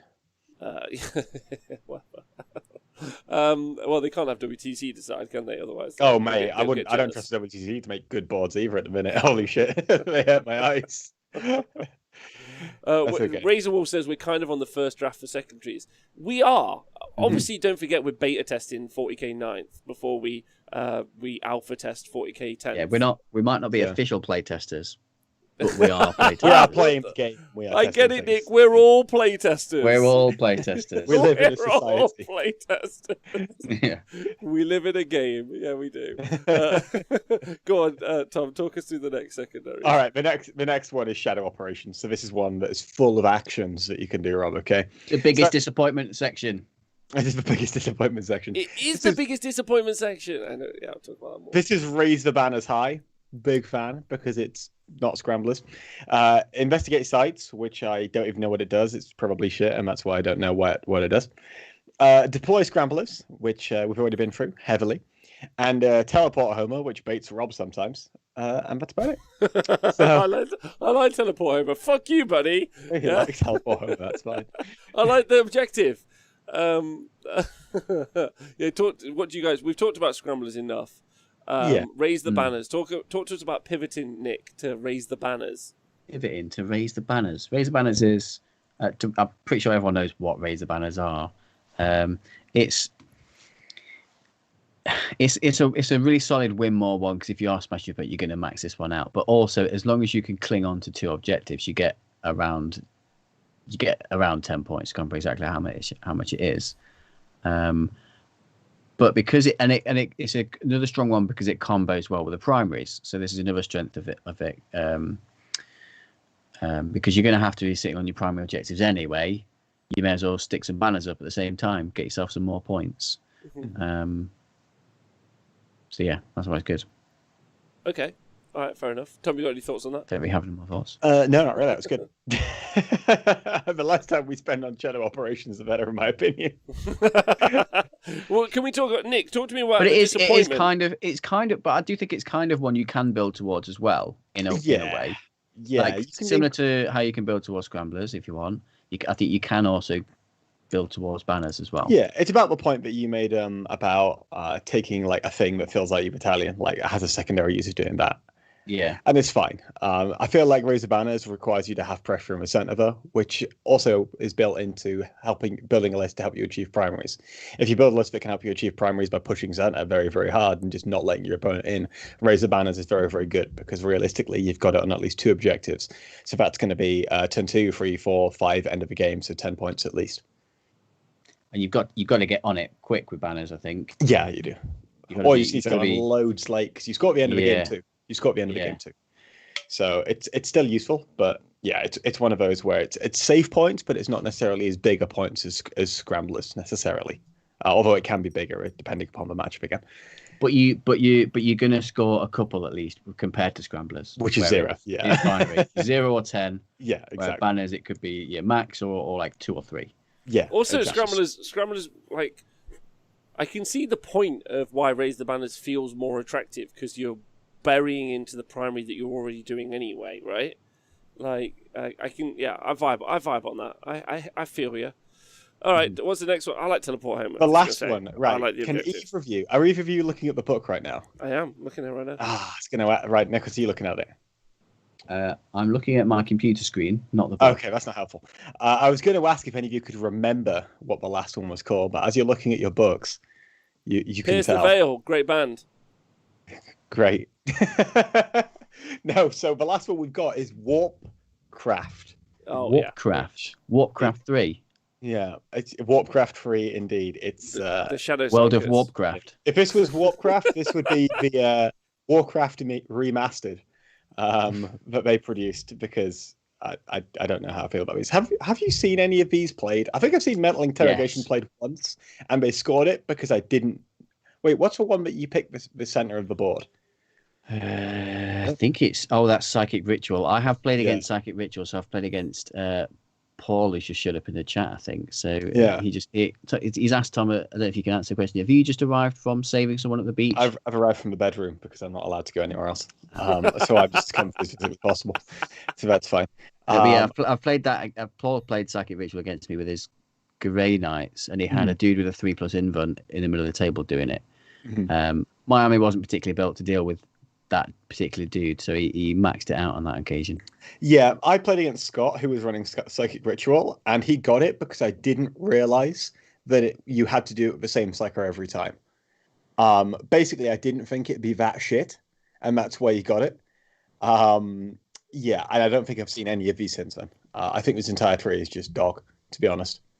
I don't like it at all. It requires a lot, right? Like, because also, like, even if it's a warp charge value of 3, you still have to bloody cast it. And yes, you've obviously got command point rerolls as well, but like, it's still not 100%. Like, it's not I perform raise banner, go. Yeah. And I think these have got the added difficulty of some of them can be denied, right? Yeah. So some of them, they're psychic. You got to do a psychic. You got to not only have you got to cast the psychic power, your opponent has got to not deny it as well as all the other limitations that the other ones have, like engaging on fronts doesn't have. You have to have 3 units on its table quarters, and then your opponent can't, do something else to stop it. I don't know.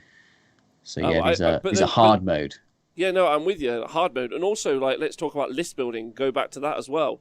You need a psyker in your list, okay? Like normally they're like HQs, they're taking up a slot. They're in the army taking up a slot. There's an issue. And you're taking that, and sometimes if you're taking a psychic, you're taking them for a specific psychic power, and a lot of these mean that you can't do that psychic power. Exactly. So you'd have to be writing your list only to do this action. So, I think maybe you'd see these more if it was, in addition, your psychic can try to manifest this. Yes. Yes. That would open this whole tree up massively. 100%. But they don't, so... Yeah, like it's... normally you take psychers to do useful shit. Instead, we have this. Yeah, like, if we're talking about Death Guard, for instance, there's 3 psychic powers I want to cast. Like... Yeah, I mean, maybe you take Typhus, and then he just does his thing, and then he just happens to cast, like, Psychic Ritual for the bounce. Yeah, but... maybe you're not taking him because of Psychic, you've got a Malignant Playcaster, you use that for your Psychic powers, and then Typhus is just there to sit there, be a dickhead, and take Psychic Ritual. So, like, having a whole tree... I mean, if we turn this into like a bit of a review, like a bit of like an overall, like how do we think secondaries are doing in 40k 9th? And like we said, like we're we're all playtesters here. Like, sure. Do you think that there's? I feel having had this conversation that a lot of these are rubbish, and that there's some. No, I do. Like, I know. It's just we just fully fucked off an entire tree of them. We were like, these no. Yeah. My point is do you think that there's room for them to improve secondaries? Like, do you think there's room for growth here? Yeah, I mean, they couldn't get worse, could they? What would you like to... Nick, what would you like to see... Oh, no, go on, Tom. What would you like to see... What would you like to see changed? How would you like to see them changed? I would like to see tertiaries still. I would still love to see tertiaries. But equally, I feel like we need to decide whether or not we're going to make secondaries fully interactive or fully non-interactive. Because if we're going to make it fully non-interactive, that's perfectly fine. You're just forcing people to make lists that can achieve these secondaries. You're just pigeonholing the lists a bit. If you're making them fully interactive, that's also fine as well. But you can't have a bit of both, because if you have a bit of both, you're going to see people going through the same 2 or 3 non-interactive secondaries every single time. Apart from that, I think it's whatever, but I feel like we're very pigeonholed at the minute, taking our faction secondary and then take engage and while we stand, and then we're done. Okay, fair points. Nick? Yeah, they definitely need to shake things up a bit. I do quite like Tom's point that you just made about making them, what side of the fence you're going on. Yeah, 100%. Interactive or non-interactive, because, and I think I agree with that, mainly because the problem in inverted commas at the minute is that there is only a few secondaries that people are taking, and they generally are the ones where you are fully in control of it. Mm-hmm. So there's no play from your opponent. And I think that would be more fun if there was like you set something up in your turn and your opponent has a turn to respond. Obviously, the problem with that might be the last turn. If there's some action that you can do in your bottom of 5, but maybe they can only be done in turns 1 to 4 or something like that. I don't know. I like the idea of the actions, but they didn't turn. I don't think they turned out quite how they thought, and I think there's some disparity with certain army books have access to like stratagems and stuff like that, which allow them to do actions and the secondary ones, which I feel is a bit unfair on books that can't. Nicholas, how would you feel about Games Workshop expanding the action mechanic to allow you to do things that aren't just about achieving points? So let's say I could do an action with a certain unit, for example, and if I were to do that action, I would give a buff to a certain unit within a certain range. So, for example, like how the cherub for Devastators, does it give +1 to hit, or does it give? You get to shoot. Well, I don't know if it's changed, but it used to give you one more shot with a. That feels like that kind of mechanic could be an action rather than just consuming a token. Like reload someone's gun. Yeah. Rather than just like characters passively giving out shit. Yeah. The Lord of Virulence is activating his blight bombardment. Yeah, absolutely. Going to happen in my next command phase unless you stop him. Dante giving out rerolls, rather than just doing it, it's an action. He has to do something for that to happen, rather than just giving it out because he exists. Yeah. How do you feel about expanding the action mechanic to allow you to say, well, if I do this thing with this thing, then I get this thing with this thing? It's very much like a command ability, I guess. Or those are CPU. Yeah, but it makes you do certain things rather than just I give you thing and then I'm free to act as I want. Yeah, that would be interesting. Or like Ania says, it would be nice to see units get bonuses for doing actions as well. Yeah. Like let's say you're doing an action. Let's say you're raising banners. Maybe you get +1 save because you're in like you've hunkered down and you're putting up the banner or something. Yeah, I feel like the actions are maybe the most disappointing part. Again, I'd like to specify. I think 9th edition 40k is great. Yeah, that's my opinion. I think it's in a great place. And it's a very exciting game. I can't wait to play it after COVID. Like, I'm very, very excited about it. But I do feel like that is one of the disappointments about 9th, in that they really sold us these actions, and they're not very unique at all. Like, I'm actually massively disappointed that there are only 3 secondaries for, like, factions, and there aren't, like, I know, a bunch of different factions. Actions. I'd go as far to say I would like every sub-faction in a book to have its own kind of action that goes with its narrative that generates you some points, right? Like, other than just like, and yeah, they wouldn't be able to balance them or whatever. There's some great conversations there, but like, I think that's what I'd like to see. Do you know what I mean? Yeah, 100%. And it's a shame that they haven't gone that far with it. So that's one of my disappointments. But hopefully that means that we will see improvements there, is kind of how I feel about it. Sorry, Nick, Tom asked you a question you didn't answer, so I'll let you go back to it. Actions. Yes, I think it would be interesting, but I think I'd be worried about making, because the kind of the rules are kind of like, they've got the set phases that things happen. I think I'd be a little bit worried about making it some odd interactions or a little bit confusing. I don't know, but I think it's a cool idea, definitely. Yeah. Okay. All right. One thing I'd ask about, like one thought I had about the secondaries is that, like we've said, some of the better ones are ones that key in well with the primaries. I think that secondaries should be harder to do and be making you do something that you don't necessarily want to do. Like, we all want like the primary points, and we all want to go and put our armies on the primary objectives to get the primary points. I don't think that you should be rewarded for a secondary for also doing that.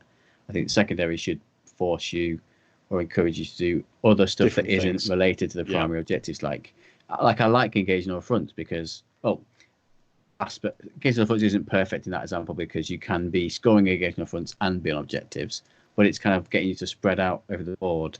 So, yeah, I'd like some sort of secondaries that do that. That aren't synergizing with the primaries. Yeah, that's a good idea.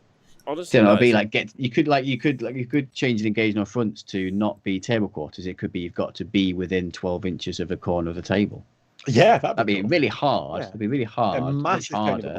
Yeah, but much harder. But it's not synergizing with the primaries that way. Yeah, and so long as you made it all kind of uniform similarly, so that like certain secondaries weren't obviously miles better than the other secondaries, I think it'd be fine. Which I think is an issue we currently have, right? You're seeing the same like 5 secondaries every single time. How many have we got in this book? That's like 6. I mean, there was like during the summer that we could play, almost every game I had against James at James Workshop, we both deployed. We were like, what secondaries is it? And we both like, engage on fronts and scramblers. Or something. Yeah, there's 18 and secondaries. The third one, we just chose. We only had to make one choice for secondaries a game because we just took the same 2 every time. Both of us, like different armies, both doing that. It's just one secondary that we're choosing. It's still, like Rob says, we're still in beta test mode, really. Hopefully, as we get more used to these secondaries, we'll end up with a bit more variety in the ones we're picking. Well, I wouldn't mind. I would honestly wouldn't mind that with the new chapter approved that they just throw them all out and start again. Like, you know, like bring back Maelstrom. Well, hold on. Like, yeah.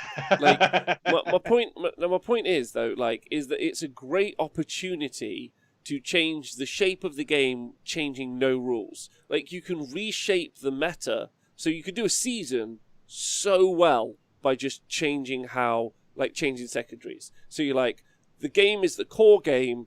There's the primary mission. You know how to do it. It's not changed, obviously, apart from that. New season. It's a new year. It's chapter approved 2021. Here are 20 new secondaries. And you think, okay. Like, and you know, maybe they could be evolutions. Maybe they could be like growths upon.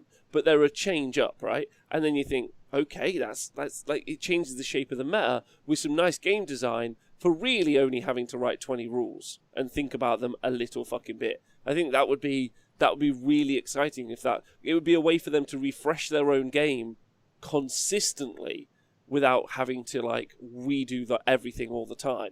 And I think that's a huge positive, right? Like, I think that would be fascinating, and I would love to see them do this. You can see that they're making efforts, right, with the change to the turn. I don't necessarily agree that I would like them to scrap the whole thing. I think it would be interesting to see them do that. And I don't think they will. I think they're just going to tweak the ones they have, and maybe get rid of the shit ones that really didn't work, like in the World of Warcraft section, or investigate sites. That one. Did you get rid of that Warcraft? Warcraft. Warcraft is correct. Yeah. Oh, I think that's a different thing. All right. Well, cool. That's been a really cool chat about secondaries. It was really good. Gents. Yeah. I enjoyed that. Much. Twitch chat. I hope you guys enjoyed that as well. YouTube guys, please leave a comment. Podcast guys, thanks for staying hydrated. Super fun. You can join us on Saturday where we will be doing the OG reaction stream to the Warhammer reveals. So that'll be on Saturday as per usual. Looking forward to that.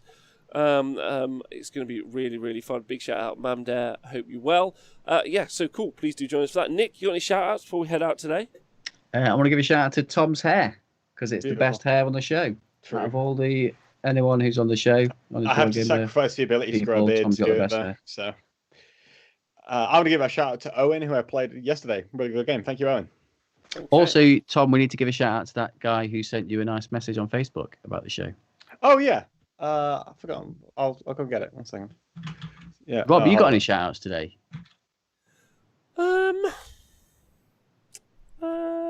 Maybe to Mamdare. He's pretty cool. I like him loads. Yeah. 40k Will. He's a nice fella. Let's shout out to Noel. That was really nice of you. Thank you, mate. Noel. Cheers, Noel. Thanks, Noel. I'm going to shout out Will Dockerell for being a great guy and fucking smashing it, even though he's had a rough time recently. Shout out to Jog. Go on. It's a full-on shout-out show. So I want to give a shout-out to, I know they definitely won't listen, but my sisters, they are pregnant. Oh, my. So give them a... I'm so sorry, you have to explain that to me. Your sisters are pregnant? My sister is gay and is married to another lady who is my sister-in-law. So they are are my sisters, and they are pregnant. Isn't it weird that the explanation makes loads of sense, but my first brain went to, are your sisters conjoined twins? Is where my brain initially went. Are they both pregnant at the same time? Yeah. And I was like, fucking, I need to go outside, is all I could think. So congratulations to them. Yeah, and also, James Workshop is having a baby. Oh, nice. Oh, no, So, Jimmy shout out Workshop. to James yeah, little The Jimmy real Workshop. James Workshop. The real wow. James Workshop. Yeah. That's a lot of So, workshops. shout out to him. Okay, He's sweet. making a family work. He's making a second factory. In Earth 2. That's what he needs. Congratulations to all of them. That's lovely. All right, sweet. Thanks, everyone. Thank you to you two for being on the show. I appreciate you both loads and loads. Thank you for having I can't wait for more Saturday. And we'll see you guys tomorrow for the stream streak to continue. It's but 30 days from the year, so do join us for that. We'll see you guys soon. Have a great day. Goodbye.